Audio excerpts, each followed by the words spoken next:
بسم الله. السلام عليكم ورحمة الله وبركاته. طلاب ثالث ثانوي، هنكمل مع بعض يا شباب شرح منهج فيزياء 3 الفصل الأول الدرس الثاني الطبيعة الموجية للضوء. توقفنا في الفيديو السابق عند استقطاب الضوء. هنكمل اليوم إن شاء الله استقطاب الضوء مع الملخص مع حل جميع مسائل الدرس. بس قبل ما نبدأ تأكد إنك مشترك في القناة ومفعل زر الجرس، وحاول بعد الفيديو تشارك القناة مع زملائك علشان الكل يستفيد. يلا مع بعض بسم الله. اللهم علمنا ما ينفعنا وانفعنا بما علمتنا وزدنا علما إنك أنت العليم الحكيم. استقطاب الضوء. ما معنى كلمة استقطاب الضوء؟ الاستقطاب هو إنتاج ضوء يتذبذب في مستوى واحد. احنا عارفين يا شباب إن الضوء بيتذبذب في جميع الاتجاهات، تمام؟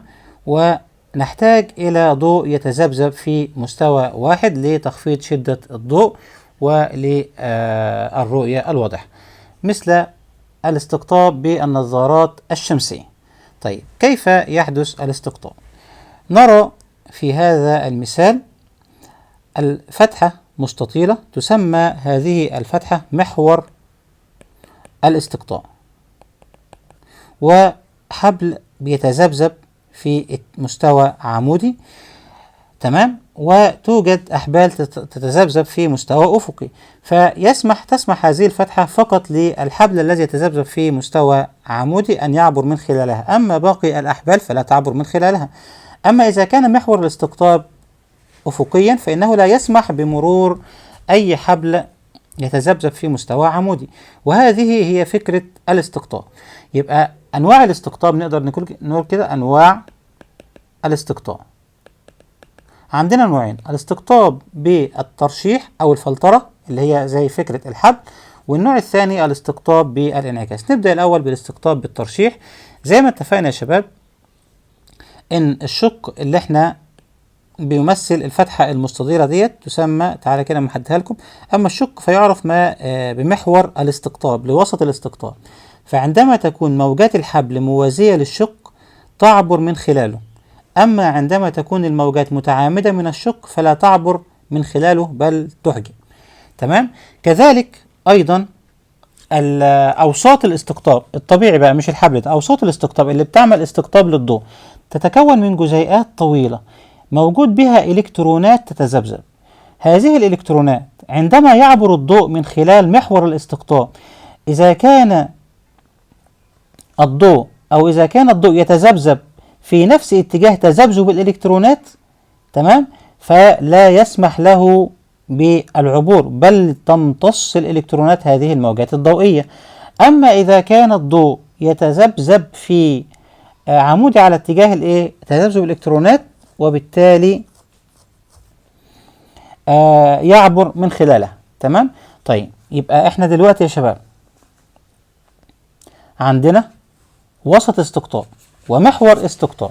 محور الاستقطاب يسمح لبعض موجات الضوء بالمرور من خلاله، ولا يسمح بموجات الضوء الأخرى بالعبور من خلالها. ومن الممكن أيضا أن نلخصه في هذه الجملة: ويسمى اتجاه وسط الاستقطاب المتعامد مع الجزيئات الطويلة محور الاستقطاب، والموجات التي تتمكن من العبور هي الموجات المتذبذبة بصورة موازية للمحور. يبقى احنا عندنا دلوقتي يا شباب محور الاستقطاب اهو، إذا كانت الموجة بتتذبذب في مستوى عمودي أو في مستوى موازي للمحور تعبر، إذا كانت تتذبذب في مستوى عمودي لا تعبر هذا المحور وتحجب، تمام؟ طيب طبعا نحن نعلم أن الضوء بيتذبذب في جميع الاتجاهات، ولا يحجب ولا يمر إلى الضوء التي يتذبذب في مستوى واحد. وبالتالي يا شباب الاستقطاب وينفذ في المتوسط من خلال وسط الاستقطاب نصف اتساع الضوء الكلي، لذا تنخفض شدة الضوء بمقدار النصف. يعني دلوقتي الضوء الذي يعبر من وسط الاستقطاب يكون بنصف شدته فقط. طب يسمى وسط الاستقطاب مرشح أو فلتر الاستقطاب. يبقى تاني يا شباب، ما هو الاستقطاب؟ الاستقطاب هو إنتاج ضوء يتذبذب في مستوى واحد. إزاي يا شباب؟ بيكون عندنا يا شباب إلكترونات تتذبذب، هذه الإلكترونات تمتص بعض الموجات الضوئية وتسمح بمرور بعض الموجات الأخرى. إزاي؟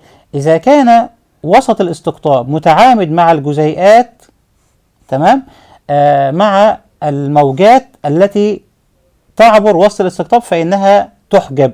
أما إذا كانت الموجات موازية لمحور الاستقطاب فإنها تنفذ من خلاله، وبالتالي يسمح محور الاستقطاب بنفاذ نصف شدة الضوء فقط. النوع الثاني من الاستقطاب هو الاستقطاب بالانعكاس. ما معنى الاستقطاب بالانعكاس؟ يقصد الضوء المنعكس من على الزجاج مثل هذا الضوء، تمام؟ يكون هذا الضوء مستقطب جزئيا، يكون هذا الضوء مستقطب جزئيا، وهذا المقصود بالاستقطاب بالانعكاس. ممكن نلخصه هنا كده، هنقول الضوء المنعكس من على الأسطح الزجاجية يكون مستقطب جزئيا. تمام؟ طيب، تحليل الاستقطاب. ما المقصود بتحليل الاستقطاب؟ ناخذ مثال يا شباب. افترض أنك حصلت على ضوء مستقطب باستخدام مرشح استقطاب، فماذا يحدث إذا وضعت مرشح استقطاب ثاني في مسار الضوء المستقطب؟ يعني احنا دلوقتي عندنا ضوء مستقطب اهو، ده مرشح استقطاب. طب ايه اللي يحصل لو وضعنا عليه مرشح استقطاب ثاني يا شباب؟ في عندنا هنا خيارين. إذا كان محور الاستقطاب لمرشح الاستقطاب الثاني موازيا لمحور الاستقطاب لمرشح الاستقطاب الأول فسينفذ الضوء من خلاله. أما إذا كان محور الاستقطاب لمرشحي الاستقطاب متعامدين فلن ينفذ الضوء من خلال المرشح. إزاي الكلام ده يا شباب؟ لو أنا عندي دلوقتي أدي مرشح استقطاب ومحور الاستقطاب بتاعه طوليا بهذا الشكل، لو وضعنا محور استقطاب آخر طوليا بهذا الشكل على بعض فإنه سوف ينفذ الضوء من خلاله بكل سهولة. أما إذا وضعنا محور استقطاب آخر، محور الاستقطاب أفقي بهذا الشكل، فلن يستطيع الضوء أن يعبر ويحجب الضوء. هكذا يكون محور الاستقطاب عموديا على محور الاستقطاب الثاني.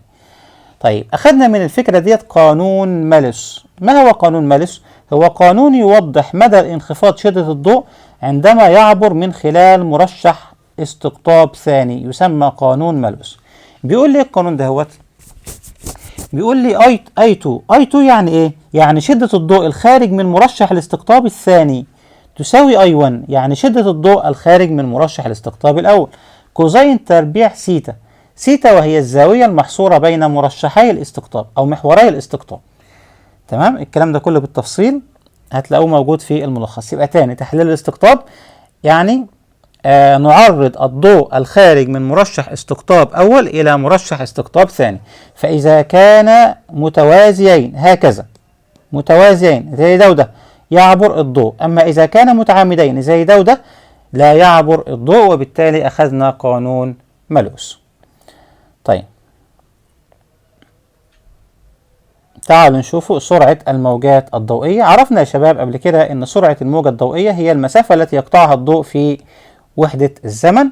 طيب، ممكن ناخدوها رياضيا، تمام، بالعلاقة اللي هي بتقول لي ان سي بتساوي لامدا في اف. سي اللي هي سرعة الضوء، لامدا اللي هي الطول الموجي للضوء، واف اللي هو تردد الموجة الضوئية.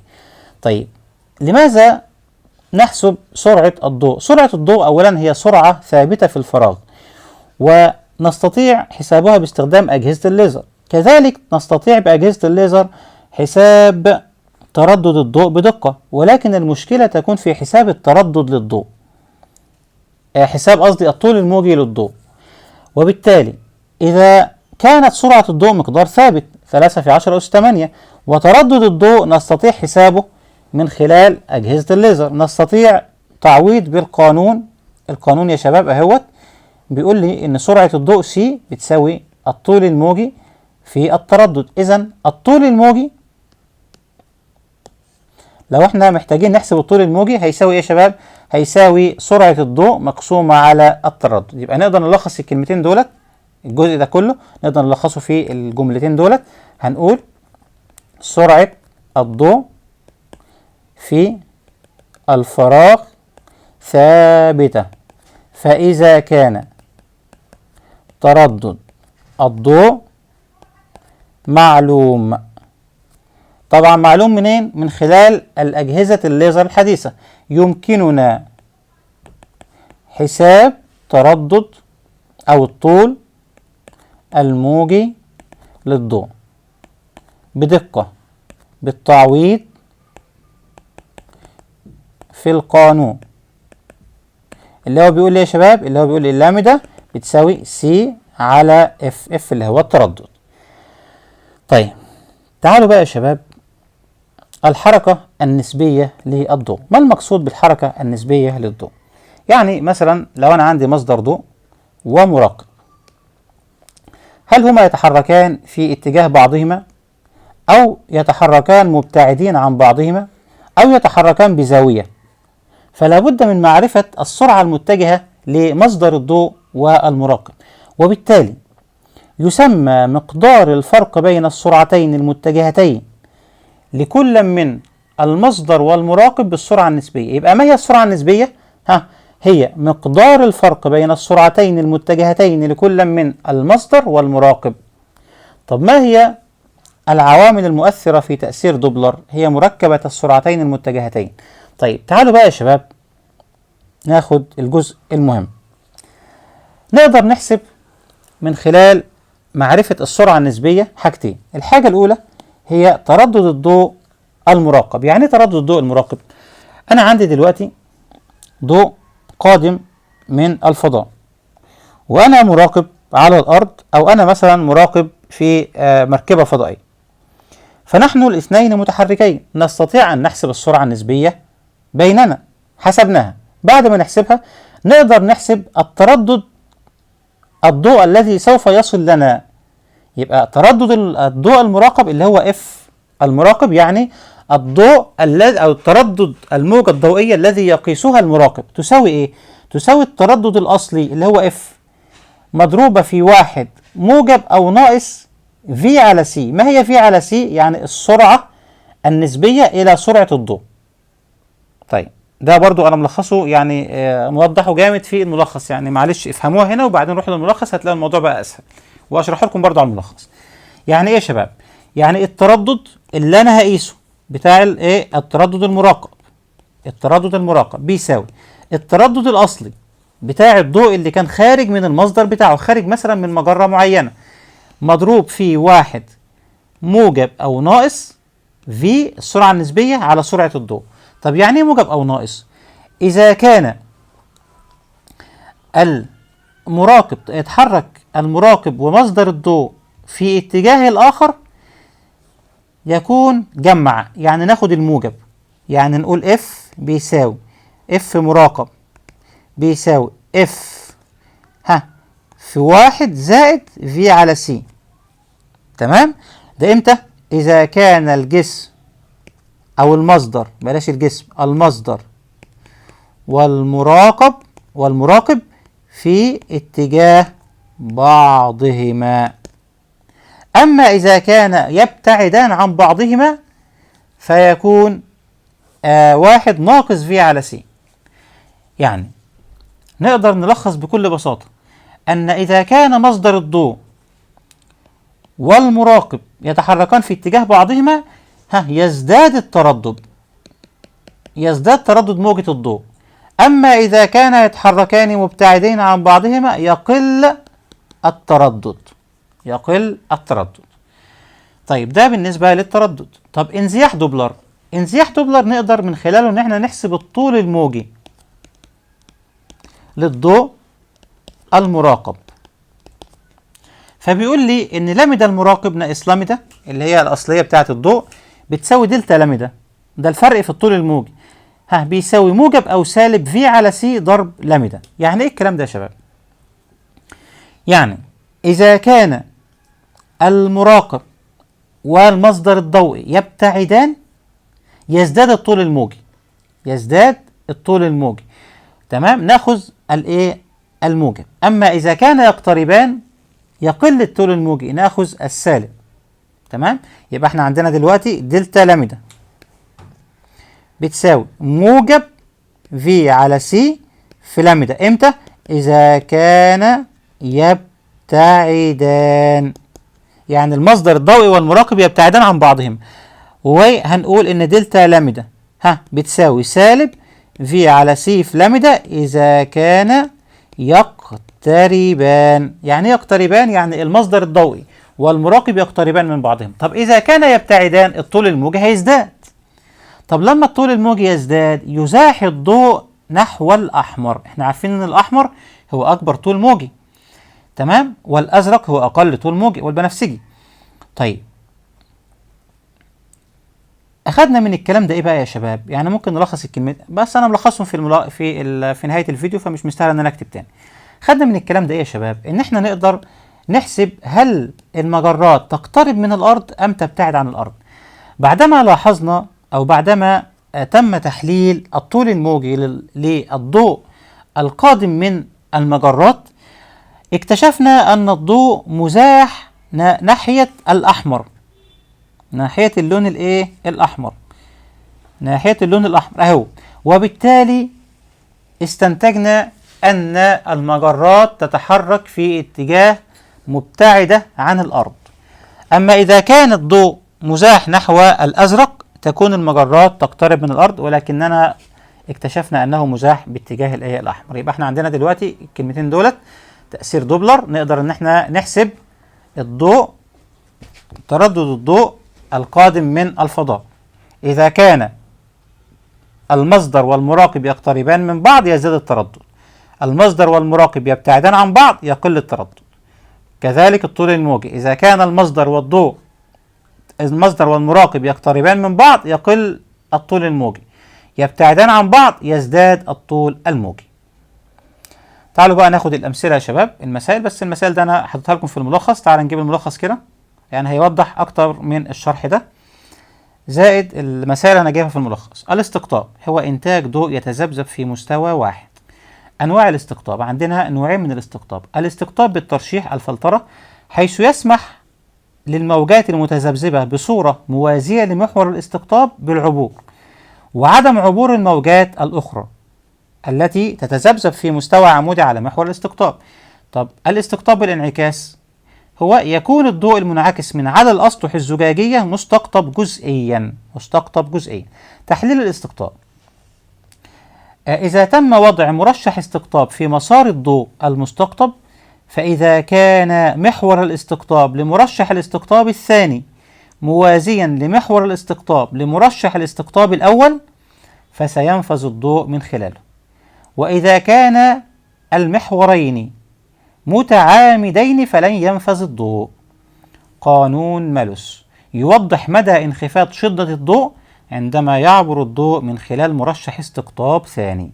يعني ايه قانون مالوس؟ ركزوا معايا بقى عشان تفهموا من هنا. I2، ما هو I2؟ اللي هو شدة الضوء الخارج من مرشح استقطاب ثاني، يساوي I1. ما هو I1؟ هو شدة الضوء الخارج من مرشح الاستقطاب الأول، مضروبة في كوزين تربيع سيتا. السيتا الزاوية المحصورة بين محوري استقطاب المرشحين. طيب سرعة الضوء أخذنا في جزء جديد، هو حاصل ضرب الطول الموجي في تردد الموجة الضوئية، أهو لامدا في اف.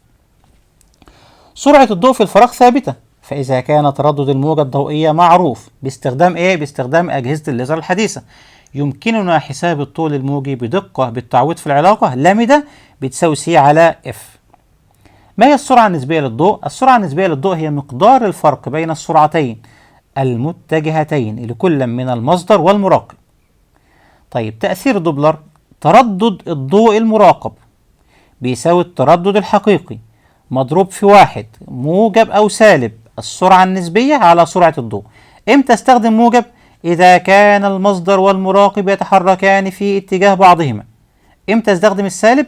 إذا كان المصدر والمراقب يتحركان في عكس اتجاه بعضهما. ملحوظة هنا مهمة: إذا تحرك مصدر الضوء والمراقب باتجاه بعضهما يزداد التردد، والعكس. يعني العكس يعني إذا تحركا مبتعدين عن بعضهما يقل التردد. طيب انزياح دوبلر بيقول لي الفرق بين الطول الموجي المراقب والحقيقي يساوي موجب أو سالب سرعة النسبية على سرعة الضوء مضروبة في الطول الموجي الحقيقي. يعني ايه الكلام ده يا شباب؟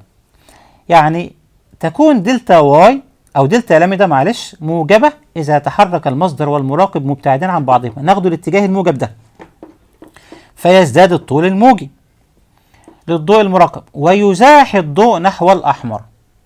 أما إذا تحركا مقتربين يقل الطول الموجي ويزاحي الضوء نحو الأزرق. حركة المجرات بالنسبة للأرض، قال لك إيه؟ باستخدام تأثير دوبلر وبمراقبة الضوء الصادر من المجرات توصل العلماء إلى أن المجرات تتحرك مبتعدة عن الأرض. ليه يا شباب؟ لأن الضوء مزاح نحو الأحمر، وبالتالي بتطبيق انزياح دوبلر نلاحظ أنهما يبتعدان عن بعضهما. المسائل صفحة 28 رقم 11. بسم الله. بيقول لي ما تردد، يبقى عايز التردد اللي هو اف. طيف الأكسجين إذا كان طوله الموجي كذا، مديني لامدا. أنا عارف القانون بيقول لي اف بيساوي سي على لامدا، هيساوي السي بكام؟ 3 في 10 أس 8. لامدا هو مديهوني ب 513، بس خد بالك ده بالنانو، أضربها في 10 أس سالب 9 عشان أحولها للمتر. هيساوي إيه الكلام ده يا شباب بالآلة الحاسبة؟ 5.8 في 10 أس 14 هرتز. ليه هرتز؟ لأن التردد يقاس بوحدة الهرتز. طيب السؤال أو المسألة رقم 12. تتحرك ذرة الهيدروجين في مجرة بسرعة، يبقى ده الفي، مبتعدة عن الأرض وتبعث ضوء بتردد، يبقى دي الاف. ما التردد الذي سيلاحظه فلكي على الأرض للضوء المنبعث من ذرة الهيدروجين؟ نستخدم قانون دوبلر. اف بالنسبة للمراقب، اف المراقب للضوء بيساوي اف الحقيقي مضروب في واحد. هما بإيه؟ بيبتعدوا يبقى ناقص في على سي. لو كانوا يقتربوا يبقى زائد، هيساوي 6.16 اللي هو التردد في 10 أس 14 مضروبة في واحد ناقص الفي بكام يا شباب؟ الفي ب6 و55 في 10 أس 6 على سرعة الضوء اللي هي 3 في 10 أس 8. نقفل القوس بالآلة الحاسبة، هيطلع ب6 و3 في 10 أس 14 برضه هرتز. يبقى تاني يا شباب طبقنا قانون دوبلر عادي خالص. ناخد بقى مسألة رقم 13. ينظر فلكي إلى طيف مجرة فيجد أن هناك خطا لطيف الأكسجين بالطول الموجي كذا، يبقى ده لامدا بتاع مين؟ بتاع المراقب. في حين أن القيمة المقيسة في المختبر تساوي كذا، يبقى ده الحقيقي يا شباب، لامدا الحقيقي. المراقب كذا واللي احنا جبناه في المختبر يعني ده الحقيقي. احسب سرعة تحرك المجرة بالنسبة للأرض، ووضح ما إذا كانت المجرة تتحرك مقتربة أم مبتعدة عنها، وكيف تعرف ذلك؟ طب صلى على النبي عليه الصلاة والسلام. هناخده قانون انزياح دوبلر. انزياح دوبلر كان بيقول لي إيه؟ دلتا لامدا بيساوي موجب في على سي في لامدا. ليه خدنا موجب يا شباب؟ لأنهم بيبتعدوا. ليه بيبتعدوا؟ لأن الطول الموجي المراقب أكبر من الطول الموجي الحقيقي، يعني الطول الموجي بيزداد، إذا بيبتعدوا، يبقى آخد بالموجب. طب أنا عايز مين؟ نغير لون القلم. أنا عايز الفي السرعة. طب أجيب السرعة إزاي؟ مين اللي معاها؟ اللامدا، يبقى أقول في هتساوي اللامدا اللي معاها هتبقى في المقام، اللامدا ديت معاها. طيب مين اللي مش معاها؟ السي في الدلتا لامدا هيساوي السي بكام؟ 3 في 10 أس 8 في الدلتا لامدا، يعني اطرحهم من بعض. 513 وهنا 525 نطرحهم من بعض يدينا 12، يبقى 12. بس لاحظ ان هو بالنانومتر، يبقى اضربه في 10 أس سالب 9، يبقى في 10 أس سالب 9 على اللامدا. اللامدا اللي هو مين؟ الطول الحقيقي، الطول الموجي الحقيقي اللي هي 513، برضو اضربه في 10 أس كام؟ أس سالب 9. تمام؟ طيب ممكن نضيع ده مع ده وبالآلة الحاسبة. هيساوي 7 و2 في 10 أس 6 متر لكل ثانية، لأن احنا بنحسب ايه؟ سرعة. كده خلاص يا شباب، خلصنا المسائل وخلصنا الدرس على الجزئين. لو عجبك الفيديو اضغط لايك للفيديو. لو عندك اي سؤال سيبه في التعليقات. ما تنساش تشترك بالقناة وتشارك القناة مع زملائك. استودعكم الله والسلام عليكم ورحمة الله وبركاته.